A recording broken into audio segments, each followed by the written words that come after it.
Bismillahirrahmanirrahim.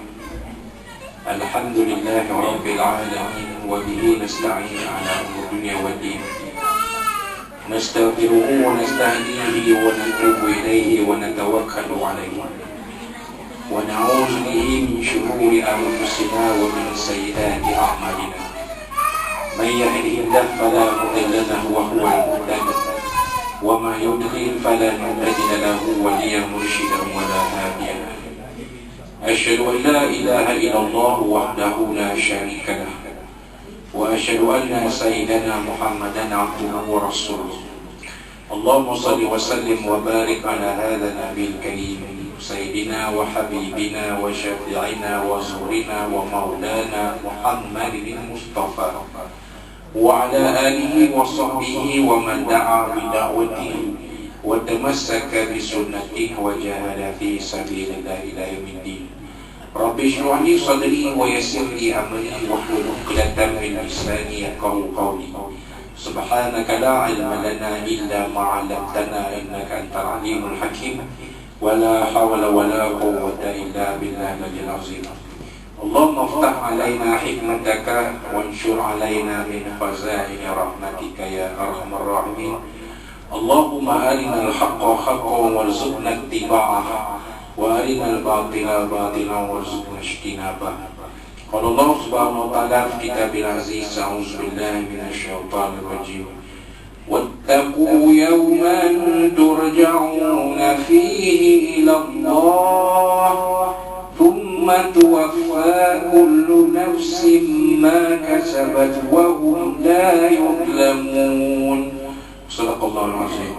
وقال الله سبحانه وتعالى في القرآن المجيد أعوذ بالله من الشيطان الرجيم إن في خلق السماوات والأرض واختلاف الليل والنهار لآيات لأولي الألباب الذين يذكرون الله قياما وقعودا وعلى جنوبهم ويتفكرون في خلق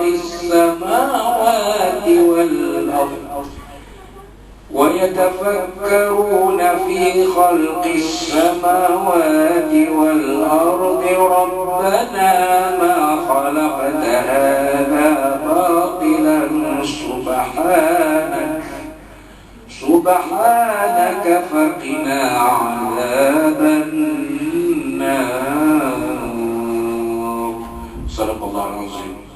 وقال نبينا سيدنا محمد صلى الله عليه وسلم الإيمان أن تؤمن بالله وملائكته وكتبه ورسله واليوم الآخر وبالقدر خير وشر أو كما قال صدق رسول الله صلى الله عليه وسلم. وقال حبيبنا سيدنا محمد صلى الله عليه وسلم وعلى آله وصحبه إنما الأعمال بالنيات وإنما لكل امرئ ما نوى فمن كانت هجرته إلى الله ورسوله فهجرته إلى الله ورسوله ومن كان هجرته لدنيا يصيبها أو امرأة ينكحها فهجرته إلى ما هاجر إليها أو كما قال صدق رسول الله صلى الله عليه وسلم. Yang berusaha Tuan Imam kita, sahabat saya yang dikasihi Al-Fadhil Ustaz Makam Nabi Ibrahim Hafizullah Ta'ala, Ismail Ismail, Sani Jemaat, tuan-tuan, perempuan, muslim-muslim sekalian, amal ba'd. Assalamualaikum warahmatullahi wabarakatuh. Amal ba'd. Alhamdulillah, pada malam Sabtu ini 1 Muharram 1444 Hijriah bersamaan 29 Julai 2020 dipanjatkan sendiri puji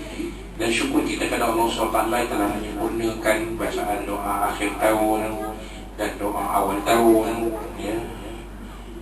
Serta kita telah mengenaikan solat Fardhu Maghrib yang dipimpin oleh Imam itu sebentar tadi, dalam doa kita mohon kepada Allah SWT agar segala amalan kita pada tahun 1443 Hijriah yang baru berlalu diterima oleh Allah SWT dan diberikan ganjaran yang sebaik-baiknya, serta pada tahun baru ini 1444 Hijriah ini dibuka lebih banyak peluang untuk kita memperbanyakkan amal soleh, ya, memperbanyakkan amal ibadah kita yang memberikan ganjaran yang terbaik untuk diri kita, insyaAllah. Kasih itu dari kita, tapi untuk isteri, suami, anak-anak kita dan seluruh masyarakat yang ada di sekeliling kita, insyaAllah. Walaupun dalam suasana akhir zaman ini, seperti mana yang telah kita huraikan dalam hadis yang kita bacakan matannya dan terjemahannya pada kuliah yang lalu dalam kitab 40 hadis peristiwa akhir zaman ini, iaitu hadis yang ke-36 yang disusun oleh almarhum Tuan Guru Ustaz Tuan Haji Ahmad Fadli Zamzam Abu Ali Al-Nabi Hafizullah Rahimahullah Ta'ala, yang beliau beri tajuk 5 maksiat yang disegerakan balasannya. Walau bagaimanapun kita berdoa kepada Allah SWT, mudah-mudahan kita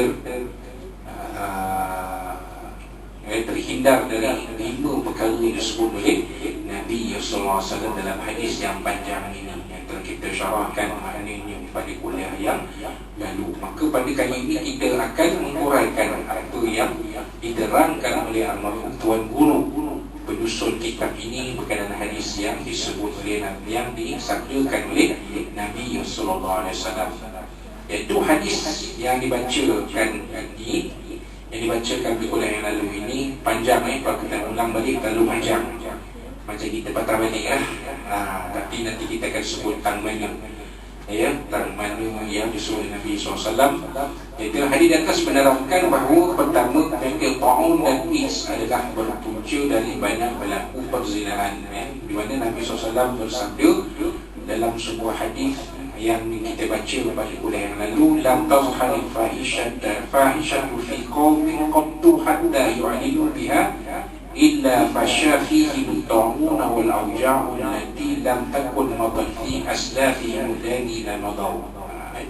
Jadi panjang, matan itu sendiri pun panjang. Tapi disimpulkan oleh penyusun kitab ini bahawa pada akhir zaman nanti akan timbul penyakit-penyakit yang berpunca daripada berlakunya hubungan persetubuhan yang terbuka. Kita lihat sekarang macam-macam kan penyakit-penyakit kadang-kadang yang berkaitan dengan sama ada yang langsung ataupun yang tidak langsung.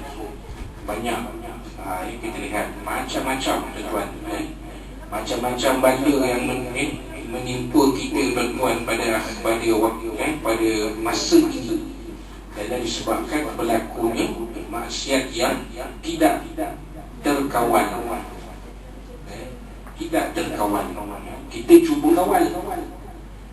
Peranan tuan-tuan, sahabat-sahabat dalam pasukan UNES kita ini ialah mengawal, cuba mentras dan mengawal kegiatan jenayah daripada berleluasa. Tapi kita tak mampu melaksanakannya sepanjang masa. Ada kali ini berlaku juga jenayah, berlaku juga kegiatan jenayah, berlaku juga perlakuan jenayah. Walaupun kita dah buat segala-galanya, semua usaha kita dah buat, kan dalam pasukan kita pun sampai ada Jabatan Pencegahan Jenayah dan Keselamatan Komuniti, kerjanya berkempen, memberi pendidikan, memberi penerangan, mengadakan kawalan supaya masyarakat terhindar dari perlakuan jenayah. Tapi tetap berlaku juga.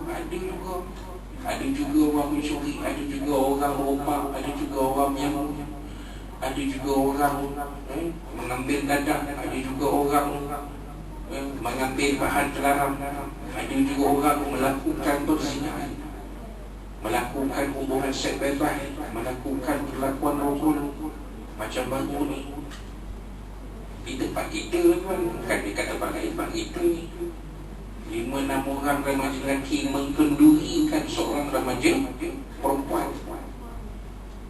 Lepas itu ada pula seorang perempuan lain terlibat sekali membuka jalan. Sama ada benda itu berlaku dengan kerelaan ataupun tidak, itu tidaklah kita ketahui. Malaikat mereka yang menyiasat itulah yang tahu. Kita nak buat antaian pun tak berani, kita nak kata macam ni pun tak berani, kita nak kata begitu pun tak berani, takut benda ni jadi fit. Tapi apa yang jelas ialah perlakuan seks bebas itu berlaku tuan-tuan. Berapa ramai remaja kita yang mengandung luar nikah.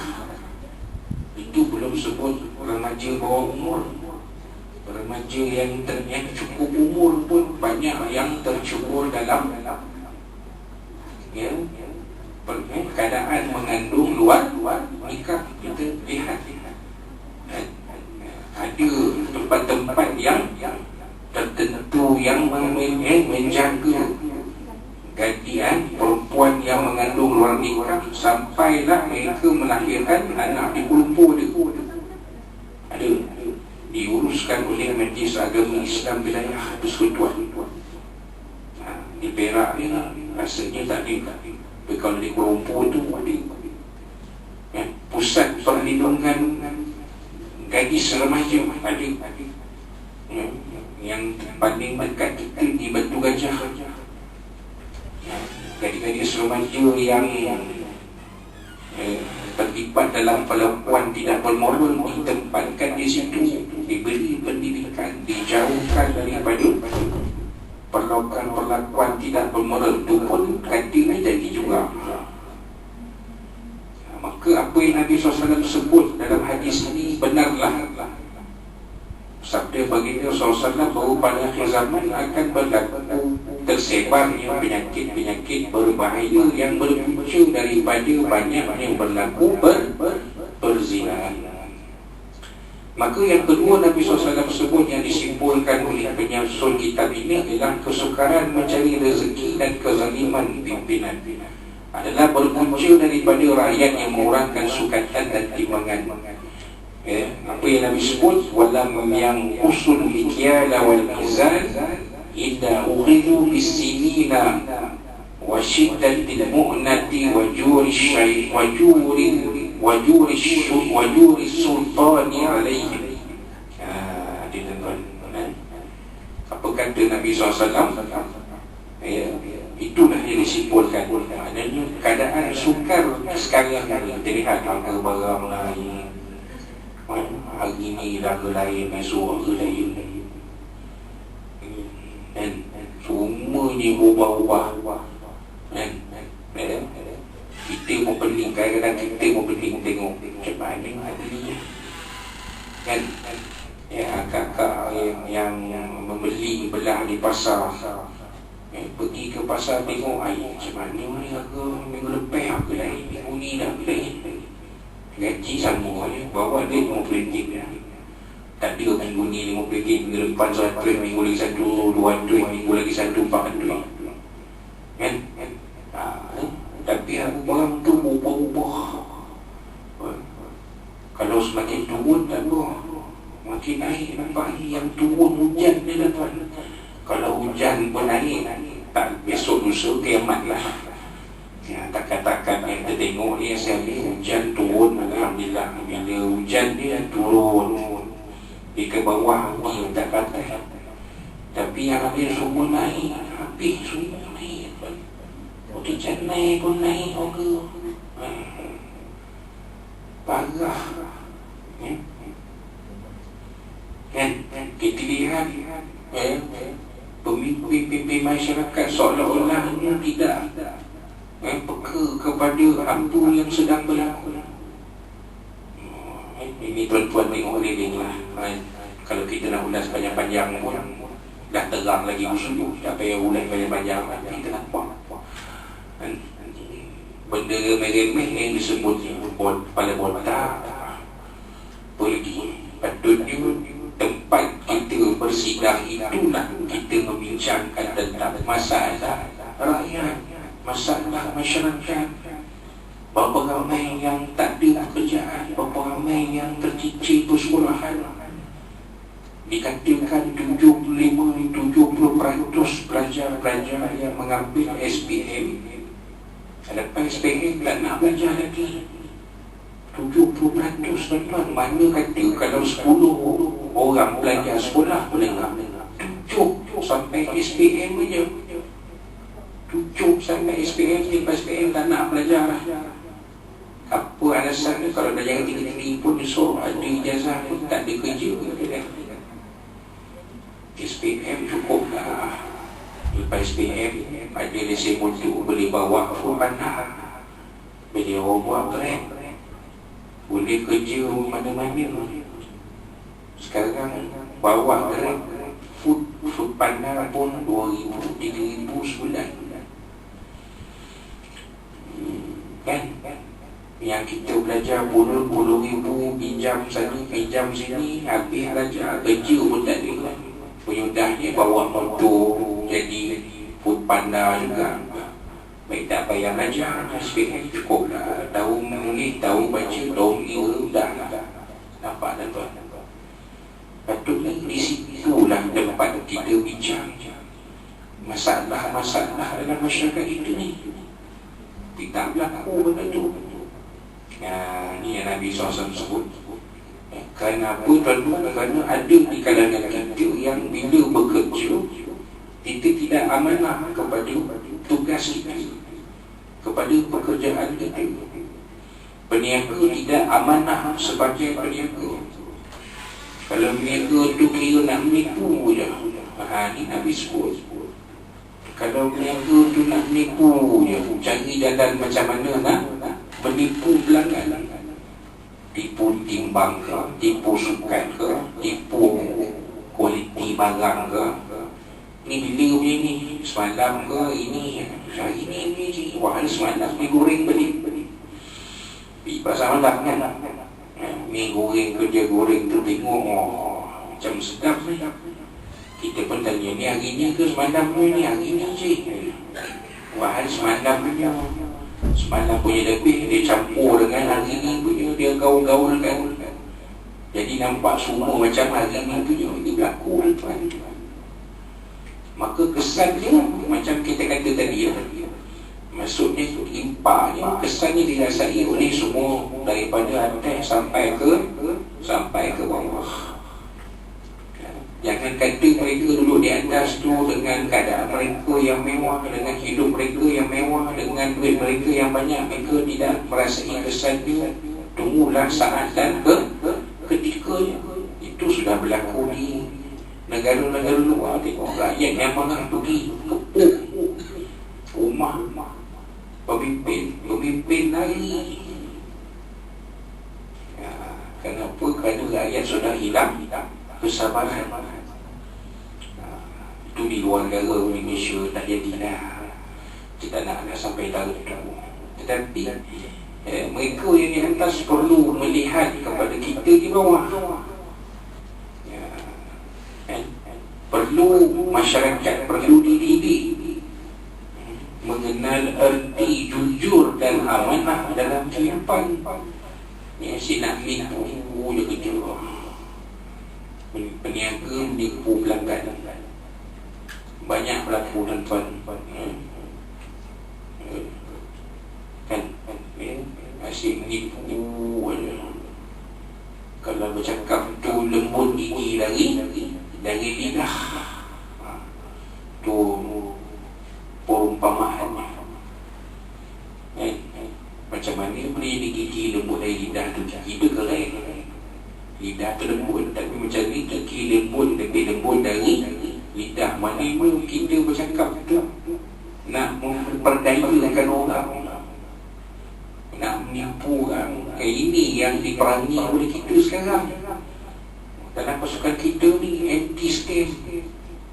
Yang scammer ni lah yang lembut gigi dari lidah sampai berjuta-juta kena tipu kahwin. Kak tengok dalam 1-2 hari ni 5.9 juta kena tipu. Scammer cinta pun ada scam kahwin. Akak beritahulah anak-anak akak, adik-adik akak tu kalau belum kahwin tu janganlah terjebak dalam scammer cinta ni. Kalau nak mencari, ustaz-ustaz boleh tolong carikan. Tak kami ada, saya ada, ustaz lain ada. Tolong carikan ustaz, tolong carikan jodoh untuk adik saya ni umurnya dah 20 lebih, nak masuk 30 lah. Graduate, kerja ada tapi tak ada pada pasangan. Tapi baik adik saya kerja, tabiatnya kerja rumah, kerja rumah, dia tak meraya-raya. Cucu yang lambat jodoh tu tak jumpa pasangan, tak campur. Minta ustaz cari dan ustaz tu macam kau payah tuang lah jauh dah ustaz tu kau. Itu pun skema juga tu. Sekarang orang agama pun terlibat dalam skema.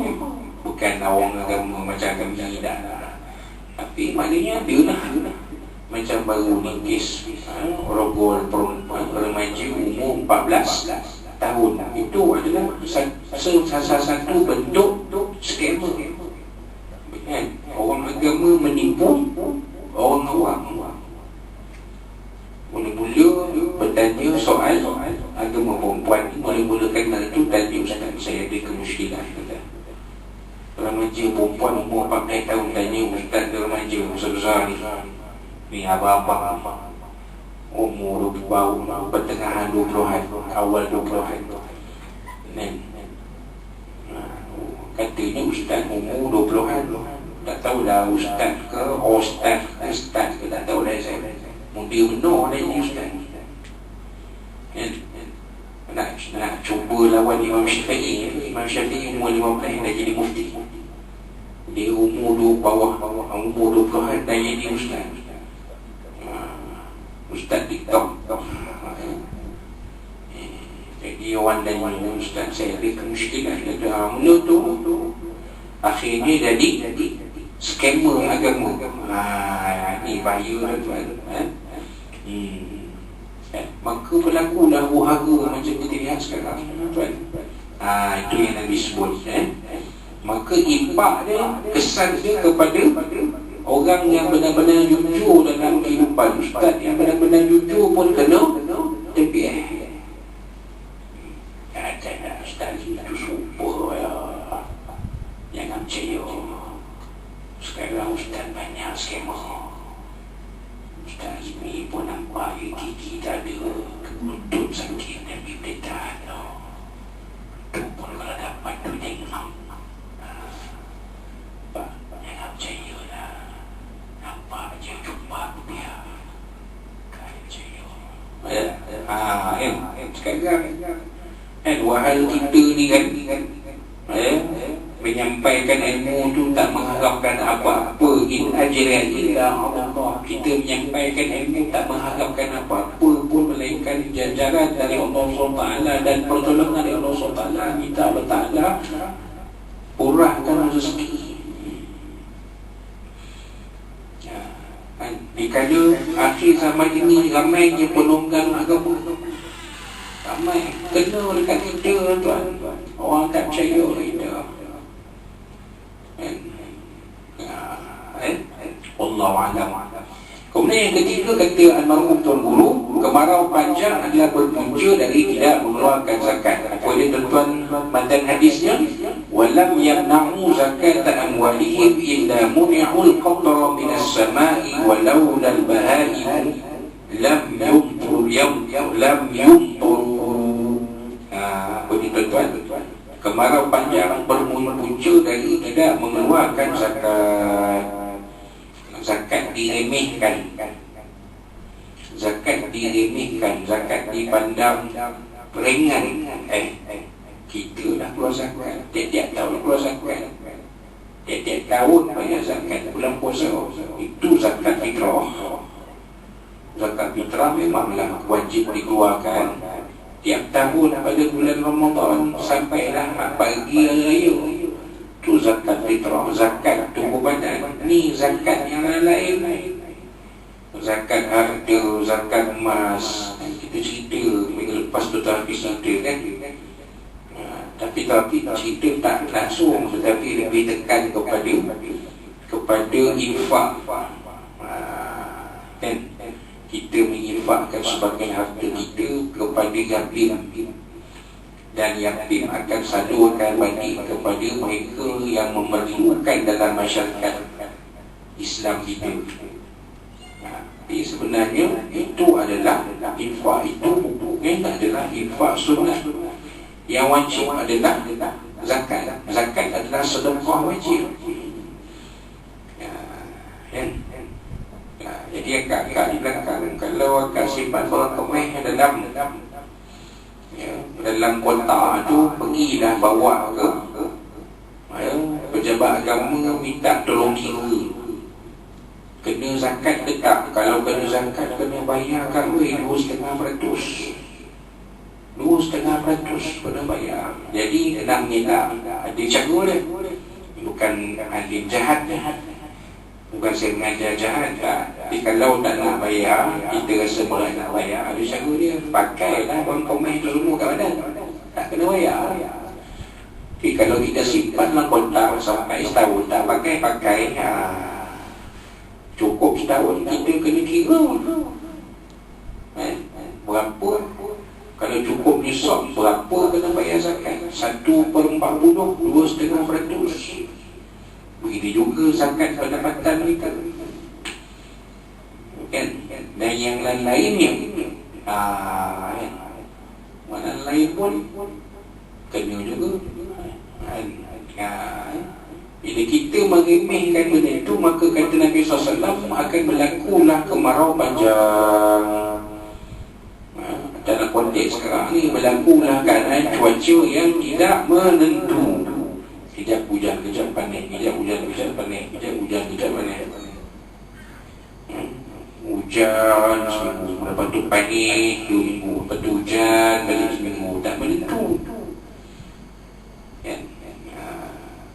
Yang dikatakan sekarang sebagai pemanasan global, yang dikatakan sekarang sebagai perubahan iklim yang berpunca dari pemanasan global.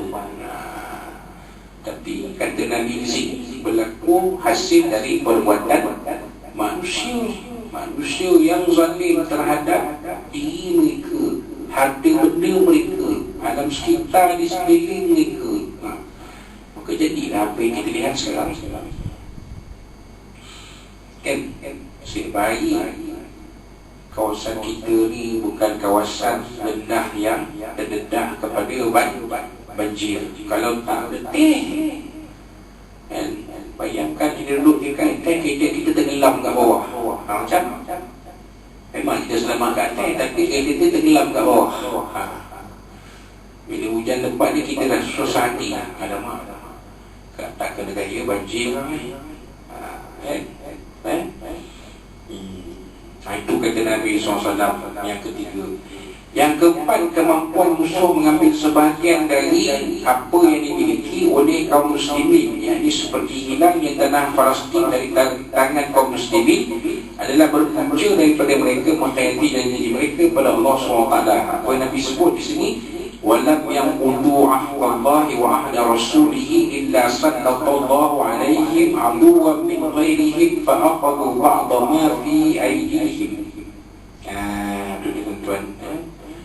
Jadi kalau itu betul kan, kalau kita lihat sejarah, kenapa bagaimana Palestin boleh jatuh ke tangan Zionis Israel, Zionis Yahudi, kerana ada dia pemimpin kaum muslimin ketika itu yang khianat kepada Allah Subhanahu wa taala. Kerana apa? Kerana mereka gila kuasa. Kalau kita baca sejarah, mereka gila kuasa. Mereka sanggup mengkhianati janji mereka kepada Allah SWT. Apa janji kepada kita kepada Allah SWT? Apa janji kita kepada Allah SWT? Ingat tak janji kita kepada Allah SWT? Inna salati wa nusuki wa mahyaya wa mamati lillahi rabbil alamin. Itu janji kita kepada Allah. Terkhianat.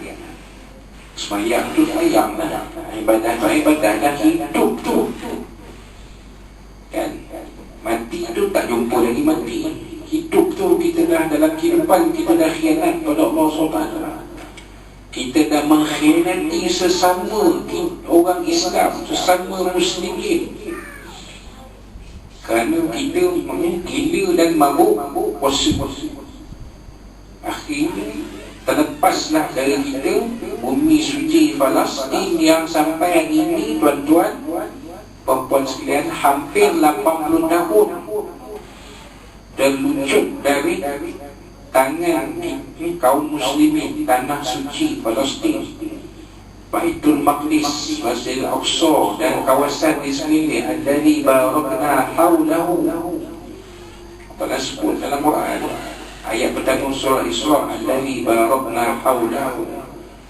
Masjid Al-Aqsa dan tanah-tanah di sekelilingnya yang diberkati Allah SWT terlepas ke tangan Zionis Israel. Apa ini tak dapat ya, kita ambil balik, tak dapat ambil balik. Kenapa? Kerana ada di kalangan pemimpin kaum muslimin yang khianat kepada janji-janji Allah, pada Allah Subhanahu wa Ta'ala. Itu yang keempat. Yang akhir, yang kelima, tuan-tuan, perang saudara yang berlaku di kalangan kaum muslimin adalah berpunca daripada menghentikan hukum Allah SWT dan tidak mahu menjadikan Al-Quran sebagai berundang di dalam kehidupan. Apa yang Nabi sebut, wa ma lam tahkum a'immatuhum bi kitabillah wa yatakhayyarun mimma anzalallahu illa ja'alallahu ba'sahum bainahum. Maka berlakulah persengketaan di kalangan umat Islam. Dilihat dalam dunia Islam berlaku persengketaan. Perang saudara di Syria tak habis, perang saudara di Libya tak habis, perang saudara di Yaman tak habis, keadaan di Iraq tak stabil. Kenapa? Ini tadi, kerana mereka tidak berpegang sepenuhnya kepada syariat Allah SWT. Pegang-pegang, tapi tara-tara yang boleh dia pegang, tara-tara yang tak boleh dia tak pegang. Kita ni Indonesia ni, kita sedaya upaya cuba melaksanakan syariat Allah Subhanahu wa Ta'ala dalam keadaan dan kemampuan itu. Tapi mereka ada kemampuan, tapi mereka tak laksana syariat Allah Subhanahu wa Ta'ala. Keadaan kita berbeza dengan mereka. Keadaan kita bercampur-campur bangsa dan agama. Mereka sebangsa saja, satu persatuan Islam, itu pun tak boleh laksana syariat Allah Subhanahu wa Ta'ala. Maka berlakulah kekacauan, berlakulah perang saudara, berlakulah perbadahan dan pertelingkahan. Kerana di kalangan mereka pun ada yang berpegang dengan pemikiran yang terkeluar dari syariat Allah SWT. Inilah yang Nabi SAW sebut 5 maksiat yang disegerakan balasannya oleh Allah Subhanahu wa Ta'ala pada akhir zaman. Berlaku benda ni Allah dah bagi cash terus, tak tunggu-tunggu. Ini yang Nabi sebut dalam hadis yang kita baca pada kuliah yang lalu, hadis yang ke-36. Hadis yang diriwayatkan oleh Imam Ibnu Majah rahimahullah ta'ala. Maka kita mohon pada Allah SWT supaya kita dijauhkan dari 5 maksiat ini. Kalau tak semua orang pun kita ni lah, kan? Kita, keluarga kita, anak beranak kita, yang ada di sekeliling kita, kalau boleh janganlah ada yang berlaku daripada 5 perkara ni. Janganlah ada berlaku walaupun satu daripada 5 perkara ni. Kerana nantinya balasan atas kemaksiatan itu disegerakan oleh Allah Subhanahu wa Ta'ala. Kirim cepat-cepat, tak tunggu tahun depan ke, minggu depan ke, bulan depan ke, tahun depan ke. Allah nak bagi terus. Kalau kita membiarkan perzinahan berlaku, maka Allah Ta'ala akan bagi bala cash yang cepat. Begitu juga kalau kita menipu, ada di kalangan kita yang menipu, bala kena kat semua. Bukan bala tu kena kat orang yang menipu, bala kena habis semua. Yang baik pun kena ada bala. Kan? Tuan-tuan tentu teringat peristiwa utuhnya Highland Tower tahun 1993, 29 tahun yang lalu. Mungkin SM masih ingat, jadi Cik Mat ingat lagi, orang nama ingat lah. Highland Tower runtuh, tapi keadaan runtuhnya sangat misteri. Macam mana boleh runtuh rupa begitu kan? Sedangkan ramai penghuninya, ramai hampir semua berkorban kan? Rupanya di flat itu ada mereka yang melakukan maksiat yang keji. Jadi pada kena habis semua. Yang baik kena, yang okey, yang jaga semayang kena habis semua kena. Jadi kita jagalah tuan-tuan. Dalam flat itu ni janganlah ada perlakuan maksiat di kalangan penghuni-penghuni itu. Dia yang bawa jantan balik rumah, dia yang bawa betina balik rumah. Dan ini bukan cakap tuan-tuan dan saya, saya hidup seorang dan parti-parti lain kelewat ni awal tak berhati. Jadi jaga, jangan sebab nanti bala semua kena. Jadi kita mohon kepada Allah SWT, mudah-mudahan kita dijauhkan dari 5 maksiat ini yang disebut oleh Nabi SAW. Jangan khianat kepada janji, jangan ketepikan syariat Allah. Laksanakanlah apa yang disuruh dan tinggalkan apa yang dilarang. Itu saja insya-Allah. Jadi itulah apa yang disyarahkan oleh Tuan Guru penyusun kitab ini rahimahullah taala. Dan insya-Allah pada kuliah kita yang akan datang, kuliah kitab ini akan datang, kita akan masuk membincangkan hadis yang ke-37. Tajuknya bilakah akan terjadi kehancuran. Apa maksud itu dan kita sama-sama lihat nanti pada kuliah kitab 40 hadis peristiwa akhir zaman yang akan datang insya-Allah.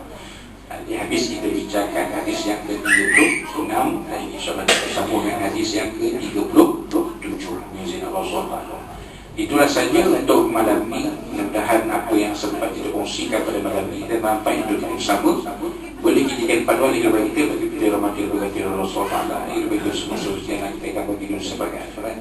Dan kalau apa yang disampaikan oleh kasar baset dan juga sebagai semua umat Allah SWT, Nabi SAW dari tuan-tuan dan puan sekalian, dan sama-sama kita menyambut kehadiran dan ketibaan tahun Hijrah baru tahun 1444 Hijrah ini dengan kegembiraan. Dan mudah-mudahan kita sama-sama dah hayati peristiwa hijrah Rasul SAW. Mudah-mudahan ada pengajaran yang positif yang kita dapat dengan peristiwa hijrah Nabi SAW ini. Wallahu a'lam bishawab. Dan kita teguhkan bagi kita dengan tasbih kafarah salat. أعوذ بالله من الشيطان الرجيم. بسم الله الرحمن الرحيم. الحمد لله رب العالمين وبه نستعين والصلاة والسلام على أشرف الأنبياء سيدنا محمد ورسوله. اللهم ارحمنا بهذا وما تكون به كتاب معصوما. اللهم جل كافين وغيرنا ونعوذ بك من شرهم. اللهم بارك شملهم وفرج جمعهم وشتك وزازهم وسوء الكلاب.